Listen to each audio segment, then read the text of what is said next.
Hello, Snakes. My name is Dante, and today it is Podcast Tuesday once again. And well, we got some more spoilers. This time it is Modern Horizons free Assassin's Creed supplementary set. So, basically, Assassin's Creed Universes Beyond, it's coming out, and it's going to be a mini set that will be included with Modern Horizons free. Similar to how we got Martyr Machine Aftermath, we have Modern Horizons free Assassin's Creed. So we got some cards spoiled so far, like 10 cards exactly from that set. And we also got a sneak peek into some cool what's it called? Serialized versions, which basically are in a different language. So we got I'll mention them during this podcast, but first we will talk about a cool combo that I found, and it is combo. Where is it? Oh.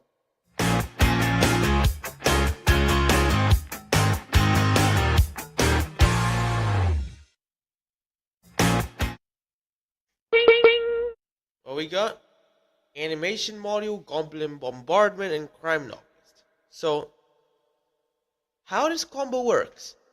You sacrifice. So you have to first have a servo.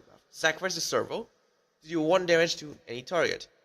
By sacrificing an artifact, you put a +1 counter on crime novelist and add a red. Now, +1 counter is put on crime novelist. Now, you can pay the red to create a 1/1 servo. So basically you can get infinite damage, infinite ETBs, infinite sacrifices. And then obviously the crime novelist will have infinite power and toughness. So yeah, that's our infinite combo for today. Now it's time, and this can be done as early as turn 3 or something like that. I don't know. I mean, if you have if you can cast an Ornithopter, you can get, or something similar, you can get down. No, Ornithopter or Memnite, you can get done by turn 3. But right, it's just it's turn 4 or something. But anyways, let's go to our non-bow, and we got.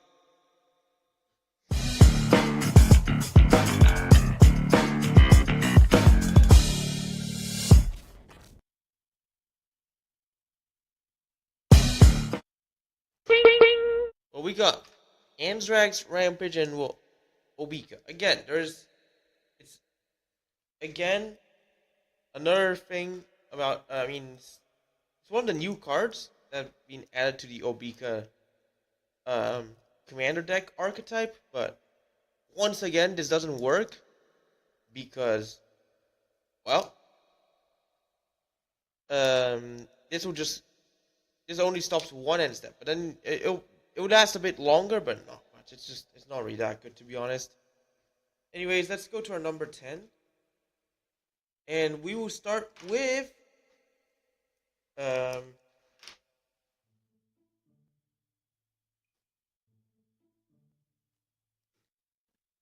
Leonardo da Vinci. A free mana, free legendary human artificer. Yep. And for 5 mana, on turn, you can make your Thopters have base power and toughness at sets where X is the number of cards in your hand. Yep, makes sense because he was the one who was making the flying machine or something, yeah. And for free mana, tap, you can draw a card and discard a card. Then if you discard an artifact, then exile it from your graveyard and copy it as a 0/2 Thopter with flying. Really cool. Basically, you can get any one of your artifacts down onto the battlefield, but it's a 0/2 Thopter. So like you can get a Dark Steel Forge or something as a 0/2 Thopter, but at least it has indestructible and gives your other artifacts indestructible. And oh my god, you can do so many cool things with Leonardo da Vinci. Yep. So I mean he. So so yeah. In case if you didn't know, he has normal version, an alternate art in which he is painting the Mona Lisa. The serialized version, which is in Italian, of which is the same version of the alternate art of the serialized version is basically in Italian. That's the alternate art version, and there is also the commander frame version, which I think it's an etched foil. But anyways, that's basically our number 10. Really cool card, and also based on a famous painter. You know, I mean, it's Assassin's Creed, but I mean he existed. That's the something that's surprising to be honest. But anyways, let's just go to our number 9, in which we got number 9.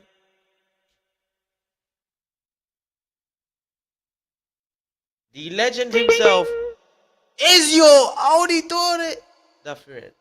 Yep. Obviously, Assassin's Tribal Commander. Yep. This is perfect. A really cool card. And, well, it's a 2-mana 3/2 legendary human assassin with menace. And your assassins have free running double black, which is basically a prowl, but it works with assassins or commanders. So yeah, and when it hits someone, you can pay Wooburg, and if they have 10 or less life, they lose. So with Ezio, you can just one-shot players. I mean, I'm pretty sure this is hard, but this is hard to achieve. But either way, this right there just makes him a 5-color commander. Color identity of 5. So yeah, Ezio, 5-color Assassin's Tribal. Let's go. Yep. Really cool. Really cool card. There's also oh wait, there is another Ezio as well. When was he revealed? Because when I was preparing this, I think there's only one Ezio card. But yeah, there's another Ezio, which is a I'll just show you. It's a blue-black legendary human assassin. I'll cover it in a future mini podcast. This is the only podcast I'll be doing on the Assassin's Creed cards. I'm just gonna the future ones will be mini podcasts. But I just wanted to show you 10 really cool Assassin's Creed cards because why not? But anyway, Ezio is here. Yep. Let's go to our number 8. And we got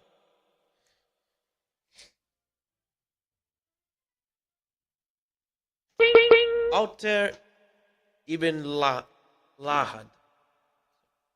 Sorry, is that how you say it? I don't know. Anyways, free legendary human assassin.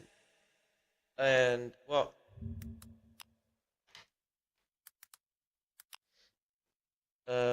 basically, alright. Oh yeah, there's a normal version. He has a showcase version and the commander frame as well. And wait, for Ezio, yeah, Ezio basically has the same versions as with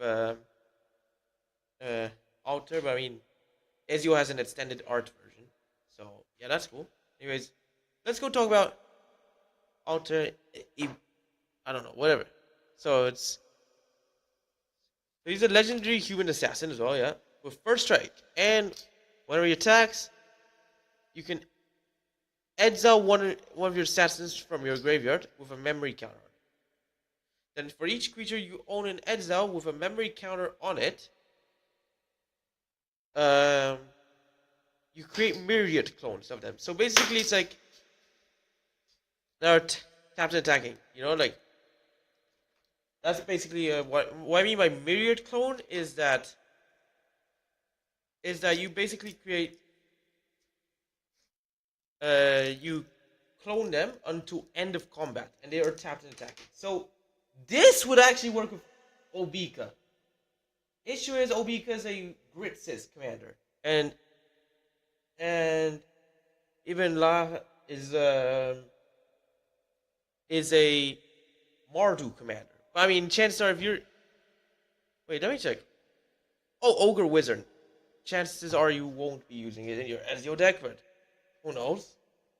I mean, with Ezio, you're gonna be playing 5-color assassins, which I gotta tell you this sounds like a cool deck archetype. Okay, right. Let's go to our number 7, and we got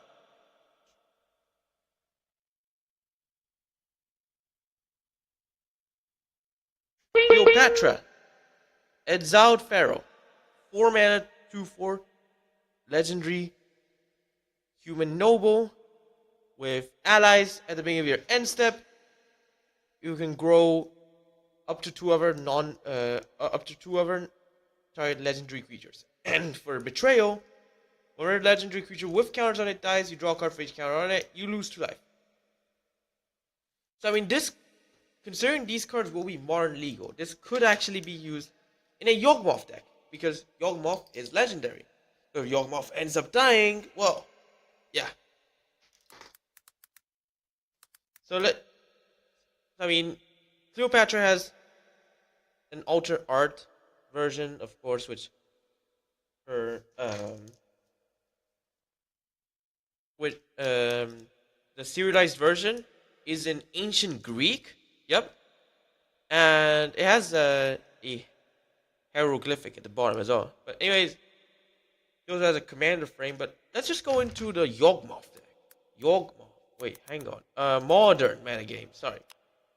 Where we go? GG Goldfish. Oh yeah, Crashing Footfalls. They've adapted already. They put white now because they're playing. I'll talk about it in the mini podcast. But I mean, Violent Outburst got banned. So yeah, they're gonna be playing with the enchantment. No, was it enchantment or an artifact? I forgot. Anyways, let's talk about Yawgmoth, where the legendary creatures are Yawgmoth, Shieldred, yeah, and is that it? Grist counts as a creature when she's not in the battlefield, but that doesn't count, technically speaking. But yeah, let's go to our number 6, and we got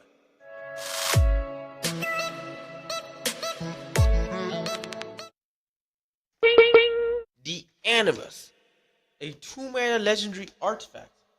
With at the beginning of your end step, you can exile a target legendary creature from a graveyard with a memory counter on it, and you can tap it until your next turn.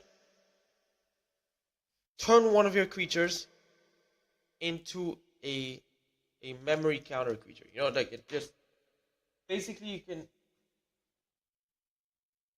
How this works is you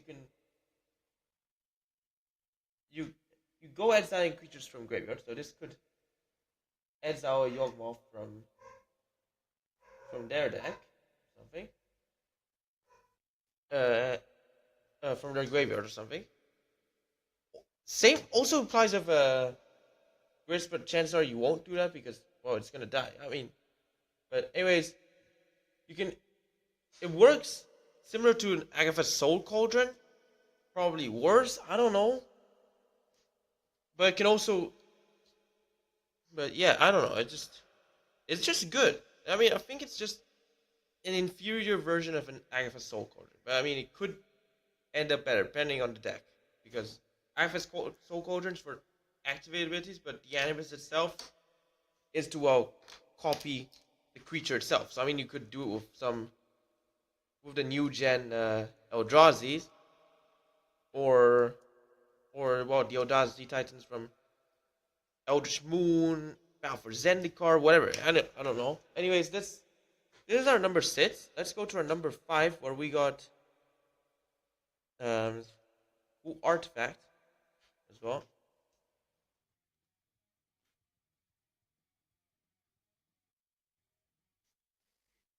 Ezio's iconic Hidden Blade. Well, it's called Hidden Blade. But anyways, it's a 2-mana artifact equipment with flash.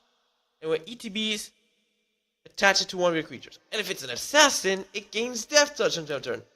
And it gives +1/+0 and first strike. So and equip 2. So first strike plus death touch, you know what this means.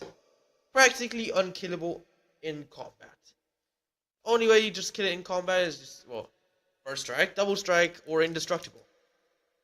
Or protection as well. Protection also works, but otherwise, then there's no stopping first strike, death touch.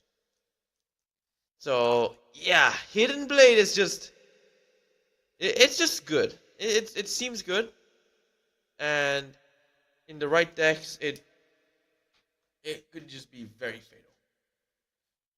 I don't know how many assassins there are in Modern, but I mean, Assassin's Creed, well, it might be time we start assassinating some players. Oh my god, but so anyways, yeah, just saying, Hidden Blade, really cool equipment. And now it's time for number 4, where we got a really cool reprint from Fate Reforged. And it is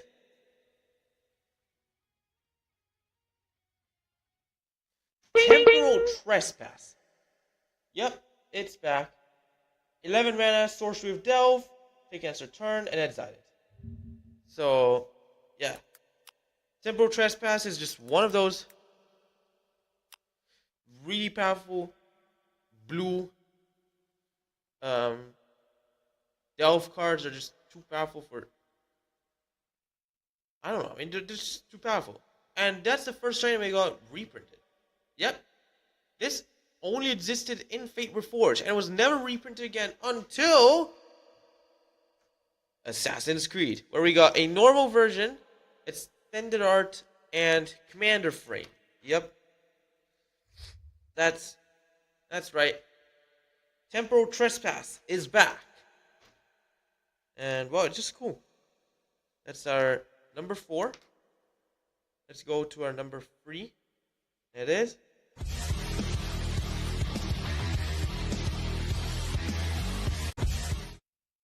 we got a cool enchantment, Cover of Darkness. A 2-mana enchantment that, as an ETBs, you choose a creature type, and the chosen creature type have fear. Really cool essential card in a tribal deck, as it makes the creatures harder to block, because fear is basically they cannot be blocked except by artifact creatures and or black creatures. So basically this is similar. So it basically started with fear. Then cards started having intimidate. Intimidate, I don't know, I'd say it's inferior to fear, unless if you give a colorless creature intimidate. But usually intimidate is basically can't be blocked except by artifact creatures or creatures that are the same color.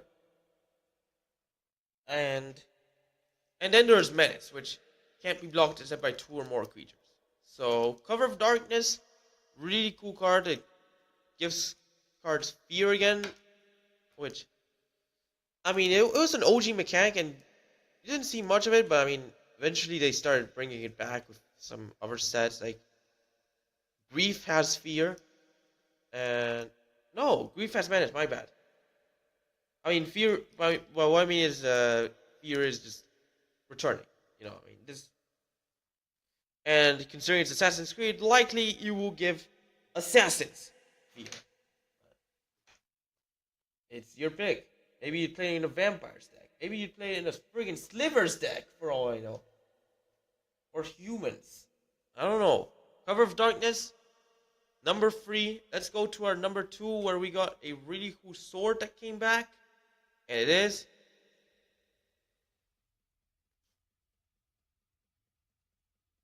Sword of Feast and Famine. Yep. A 3-mana artifact that gives equip creature +2/+2 and pro black and pro green. And when it hits a player, they have to discard a card and you untap all the lands and equip 2. So basically, a Bear Umbra that also has a Spectre effect, which makes the opponent discard a card when they get hit. But yeah, Sword of Feast of Famine. Chances are you know what it does by now. Some of you already play it in a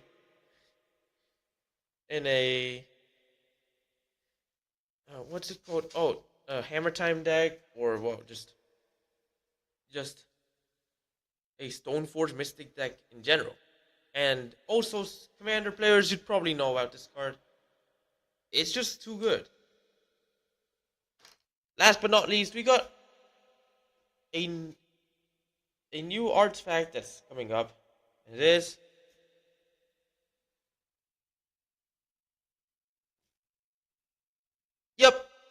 a friggin' haystack. Not even joking. This is one of the new cards in this set. A 2-mana artifact that for 2-mana tap, you can phase a creature you control out. So basically, it's just good. I mean, anyway, they're gonna get targeted. You just 2-mana tap, phase a creature out, and then it will come back in on your turn, and you can just hit with it again. It's just really good. I mean, not as good as the other cards, but this is just the last card I just put in. Just random card. Seems funny. Not bad as well. But anyways, that's our number 1. Congratulations, you've reached the end of the podcast. So why don't you like and subscribe and follow Vantage, share friends, stay tuned for Zero streams and podcasts. Podcasts will be live every Tuesday at 4:30 GMT. So stay tuned to them. Watch my other videos too. Thanks for watching. Hope you enjoyed it, and bye.